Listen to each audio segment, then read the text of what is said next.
Nomination ಪ್ರಕ್ರಿಯೆ ಕೊಡೋದು ಎಷ್ಟು ಮಟ್ಟಿಗೆ ಸರಿ ತಪ್ಪು?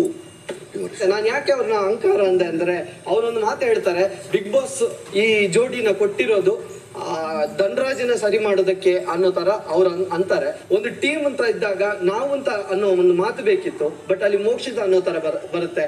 ಎಲ್ಲೋ ಒಂದ್ ಕಡೆ ನಾನೊಂದು ಡ್ಯಾನ್ಸ್ ಗಡ್ಡ ಮೀಸೆ ಎಲ್ಲ ತೆಗೆದು ಎಂಟರ್ಟೈನ್ಮೆಂಟ್ ಕೊಡೋ ಪರ್ಪಸ್ಗೋಸ್ಕರ ಲೇಡಿ ಗೆಟಪ್ ಹಾಕೊಂಡು ನಾನು ಮ್ಯೂಸಿಕ್ ಮಧ್ಯದಲ್ಲಿ ಆಡಿಯನ್ಸ್ ಹತ್ರ ಹೋಗಿ ಸ್ವಲ್ಪ ಫನ್ ಆಕ್ಟಿವಿಟೀಸ್ ಮಾಡ್ತೀನಿ ಅನ್ನೋ ತರ ನಾನಂದೆ ಐಡಿಯಾ ಕೊಟ್ಟೆ. ಅದನ್ನು ಅಕ್ಸೆಪ್ಟ್ ಮಾಡಿಲ್ಲ. ಅದು ಇರ್ತಿದ್ರೆ ನಮ್ಗೊಂದು ಪಾಯಿಂಟ್ಸ್ ಆಡ್ ಆಗ್ತಿತ್ತು, ನಮ್ಮ ಟೀಮ್ಗೆ ಇನ್ನೂ ಜಾಸ್ತಿ ಸ್ಕೋರ್ ಬರ್ತಿತ್ತು. ಈ ಹಾಡಿಗೆ ತಕ್ಕ ಹಾಗೆ ನಾವು ಡ್ಯಾನ್ಸ್ ಮಾಡೋಣ, ಅದು ಬೇಡ ಅಂತ ಹೇಳಿ ನಾನು ಅಲ್ಲಿ ಅದನ್ನ ಸ್ಟಾಪ್ ಮಾಡಿದೆ. ಇಲ್ಲ ಅಕಸ್ಮಾತ್ ಅದನ್ನು ಹೋಗ್ಬಿಟ್ಟು ಫನ್ ಜೋನ್ ತಿರ್ಸ್ಬೋದಾಗಿತ್ತಲ್ಲ. ಇಲ್ಲ, ನಂಗೆ ಆ ಹಾಡು ಹಂಗೆ ತಗೊಂಡು ಹೋಗೋದು ಬೇಡ ಆಗಿತ್ತು. Thank you Mokshi. ನಾನು ಅನ್ಕೊಂಡಿದ್ದೆ ಇಲ್ಲಿ ಬಂದು ಇದ್ದಾಗ ಬೇರೆ ರೀಸನ್ ಕೊಡ್ತೀರಿ ನೀವು ಅಂತ.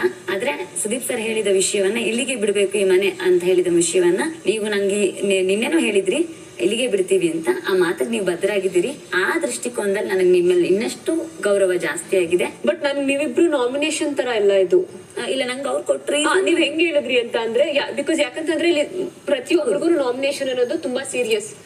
ನೀವಿಬ್ರು ಹೇಗೆ ಕಾನ್ವರ್ಸೇಷನ್ ಆಯ್ತು ಅಂದ್ರೆ ನಿಮ್ಮಿಬ್ರು ಮಧ್ಯ, ಓಕೆ ನೀನ್ ನನ್ ಕೇರ್ ಮಾಡ್ತಾ ಇದೀಯಾ, ಥ್ಯಾಂಕ್ ಯು ಸೋ ಮಚ್, ನಾನು ಇದನ್ನ ಮಾಡ್ತಾ ಇದೀನಿ. ನೀವ್ ಹೇಳ್ತೀರಾ ಅವ್ರಿಗೆ ಹುಷಾರಿಲ್ಲ, ಅವ್ರ ಟ್ಯಾಬ್ಲೆಟ್ ತಗೊಳ್ತಾ ಇಲ್ಲ, ಊಟ ಸ್ಟ್ರಾಂಗ್ ರೀಸನ್ ಬೇಕು ಅಂತ ಅನಿಸ್ತು. ಸ್ಟ್ರಾಂಗ್ ರೀಸನ್ ಏನು ಅಂತಂದ್ರೆ ನೋಡಿ, ಮನೇಲಿ ಇವಾಗ ಈ ಒಂದು 3-4 ದಿನದ ಹಿಂದೆ ಅವರು ತಲೆ ತಿರುಗಿ ಬೀಳ್ತಾರೆ ಕೆಳಗೆ. ಆರೋಗ್ಯ ಸರಿಯಾಗಿ ನೋಡ್ಕೊಳ್ದೆ ಇದ್ಮೇಲೆ ಮತ್ತೆ ಬಿಗ್ ಬಾಸ್ ಅಲ್ಲಿ ಇರುವಂತದ್ದು ಏನಿದೆ. ಸೊ ಅದು ನನ್ನ ಪಾಯಿಂಟ್ ಇದ್ದಿದ್ದು, ಅದನ್ನ ನಾನು ಕ್ಲಿಯರ್ ಆಗಿದ್ದೀನಿ. ಅದರಲ್ಲಿ ಆ ವಿಚಾರದಲ್ಲಿ ಹೌದು ಅಂತ ನನಗೂ ಅನ್ಸಿದೆ. ಬಹುಶಃ ಅಂದ್ರೆ ನಿಮಗ್ ನೀವೇ ಒಪ್ಕೋತಾ ಇದೀರ, ಡಾಕ್ಟರ್ ಸಜೆಸ್ಟ್ ಮಾಡಿದ್ರು ಊಟ ಮಾಡಿಲ್ಲ, ನಾನು ಊಟ ಮಾಡದೇ ಇರೋದ್ರಿಂದ you are ready to go out. ಬೇರೆ ಯಾವ್ದು ಕಾರಣ ಹೇಳದೇ ಇರೋ ಕಾರಣಕ್ಕೆ ನಾನು ಅದನ್ನ ಆರ್ಗ್ಯುಮೆಂಟ್ ಮಾಡಲ್ಲ. ಮತ್ತು ತಪ್ಪುಗಳನ್ನ ತಿದ್ದುಕೊಂಡು ಹೋಗೋದು ಮನುಷ್ಯನಾದ ಒಂದು ಕರ್ತವ್ಯ, ಅದನ್ನ ನಾನು ಮಾಡ್ತೀನಿ. ಇವಾಗ ನನಗನ್ಸೋ ಪ್ರಕಾರ ಮಂಜು ಇಸ್ ಗುಡ್ ಎಂಟರ್ಟೈನರ್, ಆಮೇಲೆ ಫೈಟರ್. ಇಲ್ಲಿ ಸ್ಟ್ರಾಂಗ ವೀಕಾ ಅನ್ನೋದನ್ನ ಮ್ಯಾಟರು. ಯಾಕಂತಂದ್ರೆ ಇಲ್ಲಿ ಸ್ಟ್ರಾಂಗ್ ಇರೋರೇ ಸರ್ವೈವ್ ಆಗ್ತಾರೆ ಅಂತ ಇಲ್ವಲ್ಲ, ಮನೆಯಲ್ಲಿ ಸ್ಟ್ರಾಂಗ್ ಇಲ್ಲದೆ ಇರೋರು ಸರ್ವೈವ್ ಆಗ್ತಾರೆ.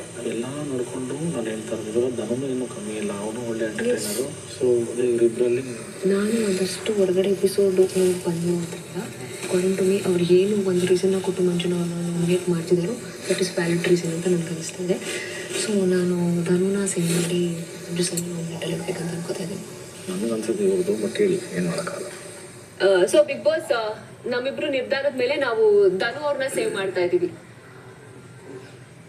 ಇವ್ರು ನನ್ನ ಜೊತೆ ವಾರ ಇಡೀ ಆಡಿ ಮತ್ತೆ ಬಂದು ನನಗೇನೆ ಅವ್ರ ಕಳಪೆ ಅಂತ ಕೊಟ್ಟಿದ್ದನ್ನ ಅವ್ರು ಆಕ್ಸೆಪ್ಟ್ ಮಾಡದೆ ಅವ್ರ ಅಗ್ರೆಸಿವ್ ಅಲ್ಲಿ ಇವ್ರಿಗೆ ಒಂದು ಪದನ ಬಳಸಿದ್ದಾರೆ. ಸೊ ಅದು ನನಗೆ ಆ ಒಂದು ಪದಕ್ಕೋಸ್ಕರ ಇವರು ನಾಮಿನೇಷನ್ ರೀಸನ್ ಕೊಟ್ಟಿದ್ದು ನನಗೆ ವ್ಯಾಲಿಡ್ ಅಂತ ಅನ್ಸಿಲ್ಲ ಬಿಗ್ ಬಾಸ್.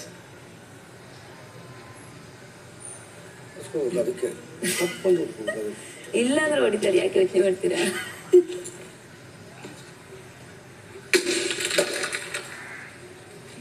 ತೆಗಿಬೇಕು ಮೇಲ್ಗಡೆ.